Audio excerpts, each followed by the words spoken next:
Welcome to the Locked On Titans podcast. I am your host, Tyler Rowland. Titans fans, we are counting down the days until Tennessee Titans training camp kicks off. We're 6 days away, and we are continuing the 2022 Locked On Titans training camp preview. Today, we're diving into the offensive line. We're going to look at the roster locks, the guys on the roster bubble, and those guys who are a long shot to make the 53-man roster. Looking at the offensive line, who will start at left guard? How does that impact who gets taken off the bubble? We'll discuss all of that and more on today's edition of the Locked On Titans podcast. Let's get it.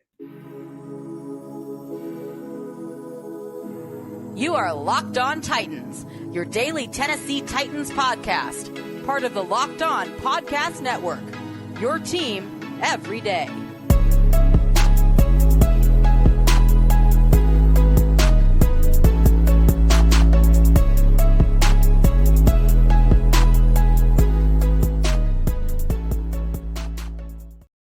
Titans fans, we are, as I said, 6 days away from Tennessee Titans training camp, and I believe a week away from the Tennessee Titans being out on the practice field. It feels so good to say it. You guys have been heating up with your discussions about the show online, talking everything Titans on Twitter. Make sure that you guys make the Locked On Titans podcast your first listen every day. We're back to 5 shows per week. Going to be doing that all the way until next year, until next summer, quite frankly. So make sure that you subscribe to the Locked On Titans podcast, free and available on all platforms, including the Locked On Titans YouTube channel. You can find me on Twitter at TicTacTitans. Check out the show Facebook page at Locked On Titans Pod. But we're going to continue the 2022 Locked On Titans training camp preview today with the offensive line. Let's dive right into it here and look at the locks. So I'm going to break it down between offensive tackle and then interior offensive line. So starting with offensive tackle, I think there are only 3 locks right now. And you have Taylor Lewan, you have Dylan Radins, and you have Nicholas Petit-Ferrer. Quite frankly, too much invested in NPF to even consider cutting him, even with some bad performances, especially, a lot of people talk like Radins really wasn't performing his best in training camp and leading up to the season last year, and Titans still kept him around. So I think it's unreasonable to say the NPF would ever be cut. Radins, I think they're going to give him the opportunity to start at right tackle. I mean, they have to at some point to see what's going on with their investment. If it's an absolute disaster, at least at least information is found. But I got a feeling that Radins will be all right at right tackle, and I think eventually Dylan Radins is the long-term left tackle for the Tennessee Titans. But that's down the road. But either way, Lewan, Radins, NPF are your locks at tackle. Along the interior offensive line, the first 2, obvious, Ben Jones and Nate Davis. No questions there. But then I think 2 people who are absolute locks are the 2 people competing for the starting left guard position, Aaron Brewer and Jamarco Jones. I just have a hard time believing that those guys will be in a competition to start at left guard, and then the loser doesn't end up on the roster. Inconceivable in my eyes. So that means that's 7 players already who are locks on the offensive line, and the Titans are only going to keep 9 at maximum on the offensive line. And I want to relate this back to our other episodes. We talked about the offensive backfield with quarterback and running back and fullback and special teams. And we talked about wide receivers and tight ends. And in the quarterback episode, I talked about how keeping 3 quarterbacks, because the Titans for some reason have a misplaced sense of loyalty and trust in Logan Woodside, is going to mess up the math on offense. I would rather keep 9 offensive linemen. I just went through 7. You're telling me only 2 more offensive linemen on the entire roster can make the team at most? Might even be 8. You're keeping 3 quarterbacks. I mean, you want to look on the offensive side of the ball with the way that we've talked about it. Keeping 3 quarterbacks, keeping 5 backs, including Torrey Carter. Let's say they just keep 5 wide receivers and 3 tight ends, which I think would be a mistake. At that point, with the special teamers, that's 3 guys right there. You're at about 19 people on offense already with special teams, not counting the offensive line. You look at defense, at minimum, 6 guys on the D line, 5 on the edge, only 4 inside linebackers, 5 cornerbacks at minimum, 4 safeties at minimum. If you just go with all of those numbers, that's 24 people. We already have 19 without the offensive line. That's 43. So you're already messing with the math, because I would like to keep 5 inside linebackers or 6 edge rushers, one of the two. I would like to have 6 cornerbacks. To go with the 4 young cornerbacks, I'd like to keep Maben and Screen. So right there, I'd rather have 2 more guys on defense, getting that to 26 or 27. The math is getting real tight. I'd rather keep 4 tight ends. I think that'll be important this year. I'd rather keep 6 wide receivers. Keep Josh Malone and Dez on the roster just in case there are injuries. Why not bring in Will Fuller and keep Josh Malone? I mean, I think all of that, I'd rather have 9 offensive linemen than 8. So again, remember, this roster math conversation is all intertwined. And I think keeping 3 quarterbacks, which it looks like the Titans are going to do for the first time, I believe, in the John Robinson era, I think it puts the Titans in a tough spot when we talk about all of these other positions, the trickle-down effect here. Now, for me, the question, obviously, with these locks is who's going to start at left guard.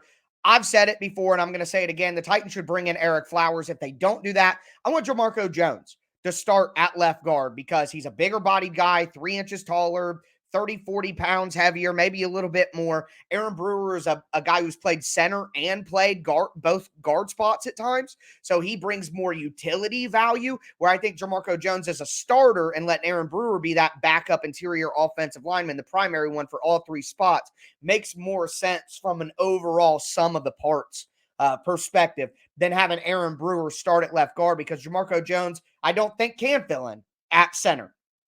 And he could play a little bit of tackle in a pinch, but you have Nicholas Petit-Ferrer, who in my opinion is a better backup for the tackles than Jamarco Jones. So the decision there will be interesting, but for me, I'd rather be a bigger bodied guy in Jamarco Jones, because Aaron Brewer is more valuable to the Titans as a backup utility man than Jamarco Jones would be because of the existence of Nicholas Petit-Ferrer. But all of this is so connected. The bubble. When we talk about the bubble, whether Jamarco Jones or Aaron Brewer win that starting offensive line spot, in my opinion, will determine which players even have a shot of getting off the bubble. Before we get into that, though, I do want to tell you guys about our friends over at BetOnline.net. It's the fastest and easiest way to check in on all your betting needs. You can find all your favorite sports and events at the #1 online source for odds, lines, and games. You can find reviews and news of every league: Major League Baseball, NFL, NBA, NHL, combat sports, esports, even golf. BetOnline continues to be the top online resource for all your sports wagering information, from live in-game betting, scores, and podcasts. They have you covered. Head to BetOnline today or use your mobile device to learn more about the action that is happening right now. BetOnline, where the game starts.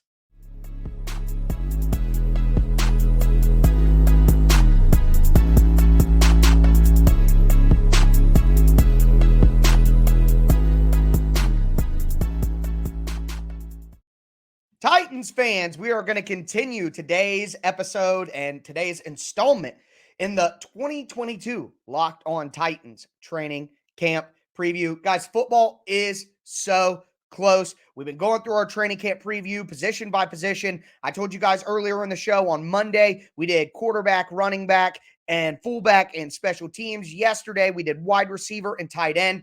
Doing the O-line today, of course. Tomorrow will be the front 7 of the defense. Friday will be the defensive backfield for the Titans defense. So going to cover everything. Got to get back to the offensive line here, though.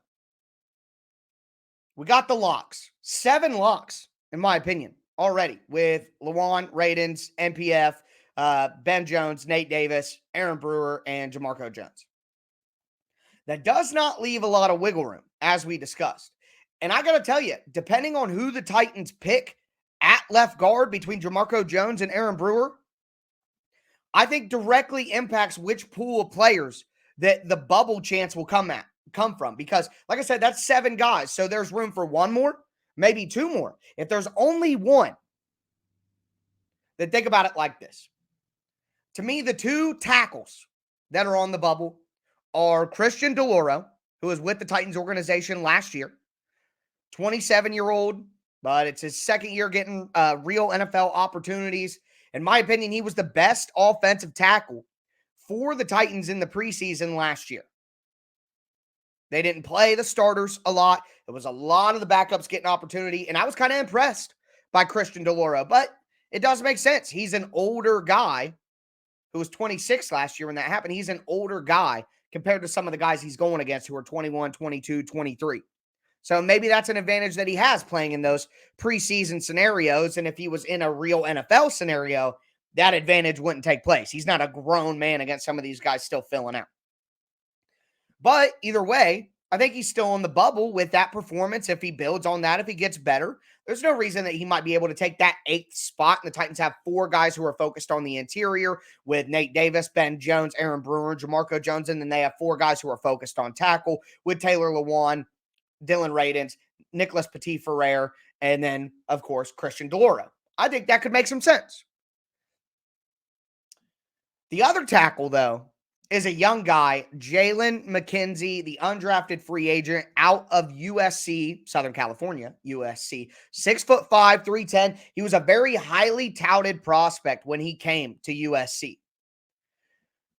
Some injuries, some setbacks, not the best play, but the Titans scooped him up. He's 23 years old. And if you think about a guy like Jalen McKenzie against a guy like Christian DeLauro, I would rather go with the guy who's 23, who still has potential and was a highly touted prospect with a good pedigree, than the guy who's 27 and still trying to fight for his life in the NFL. I just think there's more potential in the younger prospect. And especially if you're going for a guy who's going to be your 4th offensive tackle on the roster. That's where you go on a high upside guy who you hope doesn't have to play a lot. You can coach up. Because I think even if there were injuries, Jamarco Jones would get slid to offensive tackle before DeLauro or Jalen McKenzie. So it's not like McKenzie would really truly be the 5th offensive tackle if you look at it that way. As for the interior offensive line, you got Corey Levin, who's obviously spent a lot of time with the Tennessee Titans organization. The majority of his career has been with the Titans. He's never really broken through as a consistent guy on the roster, practice squad guy, getting called up, things like that. But a guy who the organization definitely trusts is that interior offensive lineman backup. So I think he's obviously the number 1 IOL that's on the bubble, and I think he's got a good chance to make the team. The other guys that are on the bubble at interior offensive line, Daniel Murner. And listen, I don't agree with this. Daniel Murner is a new roster pirate, in my opinion. One of these guys who I just don't understand how he continues to get opportunities from the organization year after year based on performance. I don't understand it. I guess they trust him. Maybe he knows the playbook very well, and obviously that's very, very important to them, more important than natural talent. But Murner doesn't give you anything when he plays, so I'm not quite certain how he's on the bubble, but I know the realities here. This is like my Logan Woodside conversation. Just because I totally disagree doesn't mean it's not a reality. And Daniel Murner clearly on the bubble. Another guy I want to throw in there is Jordan Roos. Had that awesome picture last year, hair hanging out, wearing number 71. Shout out to Undertaker. Awesome old school face mask. He's just one of those guys that feels like he should be in the locker room and on the team. I like him on the practice squad, but Roos is 29, and he's having a hard time consistently getting on the roster. And I just don't think that at his age, he's going to have that breakthrough now. So I'd say he's on the bubble just because he's an older guy who clearly the organization likes.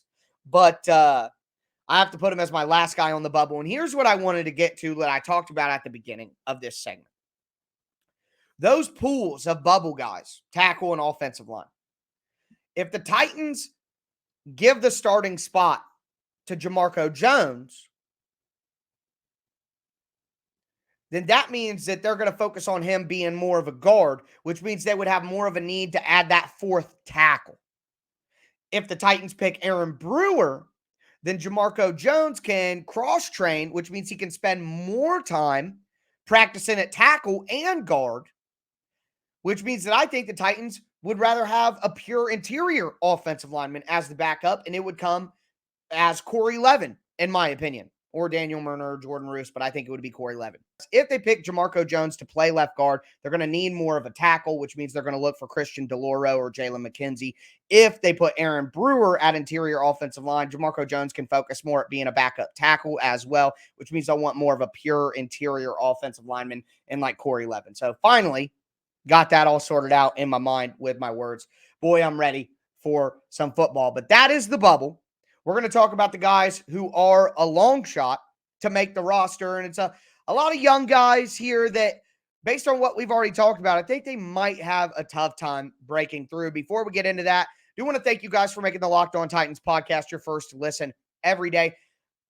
The Locked On Podcast Network is doing a cool partnership with BetOnline right now, going over the 50 most valuable NFL players based on how they move the betting line.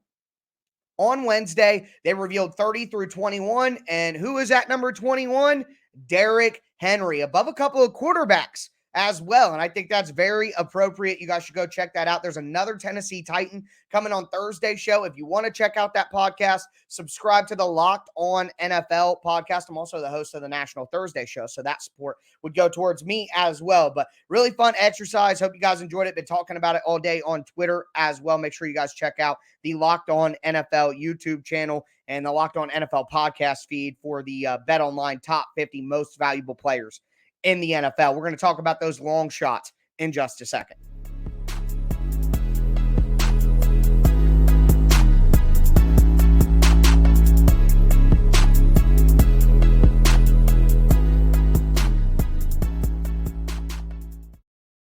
Titans fans, we are going to cap off this installment in the 2022 Locked On Titans training camp preview by going over the long shot roster, guys, on the offensive line. We've talked locks, we've talked bubble. Now we got to get into those long shots. Before we do, I got to thank you guys again for making the Locked On Titans podcast your first to listen every day. Make sure you subscribe on whatever platform you do stream. Going to be putting out daily, Monday through Friday, Tennessee Titans content for about the next year. Can't wait. It's football's here. We got a long stretch ahead of us, and there is no better time. So make sure you stay locked in right here on the Locked On Titans podcast. But as I said at the beginning of the show, because there are 7 locks just to start in a position that'll probably only have 8 to 9 people at max, it does not leave a lot of room for chances for undrafted free agents. They really, really, really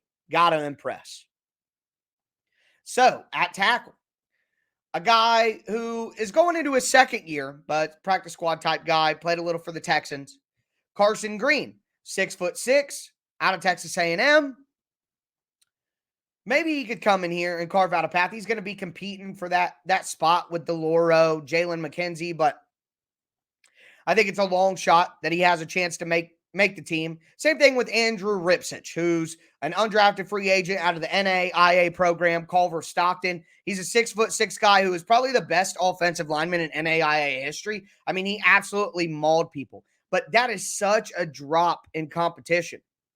I think it's going to be tough for him to carve out a role. It's just a tough uphill battle when you only have one spot for a tackle and maybe one spot for an interior offensive lineman total. Are either Carson Green or Andrew Ripsich going to beat out Christian DeLauro, Jalen McKenzie? And honestly, if Aaron Brewer gets picked as the starting left guard, that basically closed the door on another tackle anyway. So, and I feel the same when we get to interior offensive line. Hayden Howerton, the undrafted free agent out of SMU, 6'3". Xavier Newman, 6'2", 297, more of a pure center guy out of Baylor, undrafted free agent. Corey Levin, Daniel Murner, Jordan Roos. I mean, these guys have been with the organization for multiple years. And especially if the Titans were to take another tackle out of the bubble and take a Jalen McKenzie, who's a young guy, they're most certainly, if they take a ninth offensive lineman, they're going to do it from the interior offensive line, and they're going to want more of a veteran guy because they went with that young project on the at offensive tackle. So they would definitely go with a Corey Levin or a Daniel Murner or Jordan Roos at that point. So I think there's more of a chance that maybe like a Carson Green could find a way to make the team. But for those interior offensive line guys, Hayden Howerton and Xavier Newman, just not really seeing an avenue where they could make the roster. Now, things like this happen all the time, and people who seem like long shots find a way to carve out NFL careers. I'm certainly hoping that, if these guys put in the work and are talented enough, they'll do just that, but just hard to see right now. So for me, I think if I summed it all up for you guys, I would have Taylor Lewan, Dylan Radins, Nicholas Petit-Ferrer, and Jalen McKenzie. And then I would also keep Ben Jones, Nate Davis, Jamarco Jones, Aaron Brewer, and Corey Levin. I would go with 9 offensive linemen. I think the trenches are that important. And if you do that with the math that we did earlier, it would give you the opportunity to still keep that 4th tight end to get to 53. So I think that I want the 9 offensive linemen. I think that's very important. So that's where I'm at. Tomorrow, we're going to be back with the front 7 on the defensive side of the ball. I saw a recent ranking by Sharp Football Analysis that the Titans were the 20th best front 7 in the NFL.